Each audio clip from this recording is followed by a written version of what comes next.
ciidanka amniga gobolka Banaadir gaar ahaan ciidanka Haram Cad ee booliska Soomaaliyeed iyo ciidanka Nisa ayaa howlgal qorsheysan waxa ay caawa ka fuliyeen xaafado ka tirsan degmada Warta Nabadda kaas oo looga hortagay faralka liidiga kuwa amniga caasimadda. intuu howlgalkani socday waxa goobjoog ahayd gudoomiyaha degmada Warta Nabadda Marwaseen Maxamuud Warsame Xabsi oo kula dardaarmaysay ciidamada howlgalkan fulinayay inay u turaan shacabka isla markaana ay si wanaagsan ula dhaqmaan. saraakiisha howlgalkan fulinaysay ayaa warbaahinta qaranka u sheegay in ay gacanta ku soo dhigeen 2 qof oo lala xiriirinaya inay ka tirsan yihiin kooxaha nabadiidka ah. gudoomiyaha degmada Warta Nabadda Marwaseen Maxamuud Warsame Xabsi ayaa howlgal kadib si guud ula hadashay dadweynihii ku noolaa xaafadihii kala duwanaa ee howlgalkan laga fulinayay. cadawga mu iska celiyaa mas aduu iska ka celiyaa qorigan wuxuu u wataa waa ilaalinta naf iyo maal ummadda Soomaaliyeed mas qof kale u wataa magaalada ma ajnabiga joogo kula dagaalamaya ninkan askariga wuxuu ilaalinayo waa idinka waxa u soo dacwoonaysiin waa isaga waxa ayad hadhow leedihiin waana gaban shaqadeeni waa ayaga anigu ma socon karo hadees ayaga ila socon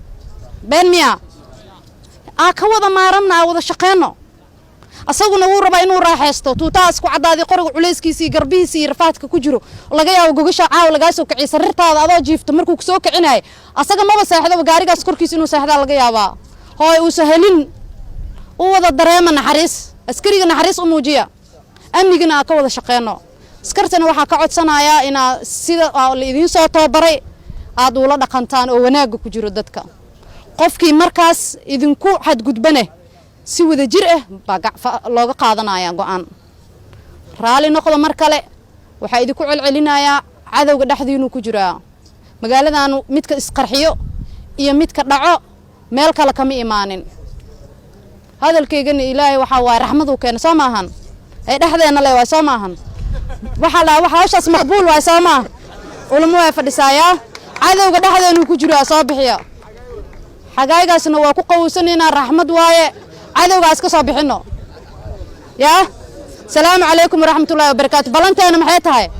amniga laga shaqeeyo balanteena maxay tahay amniga laga shaqeeyo maamulka degmada Warta Nabadda iyo ciidanka amniga oo kaashanaya shacabka degmada Warta Nabadda ayaa howlgal joogto ah waxa ay ka wadeen xaafadaha ka tirsan degmadaasi kaas oo looga hortagay kooxaha nabadiidka ah. Nuur Saciid Taliil warbaahinta qaranka Soomaaliyeed magaalada Muqdisho.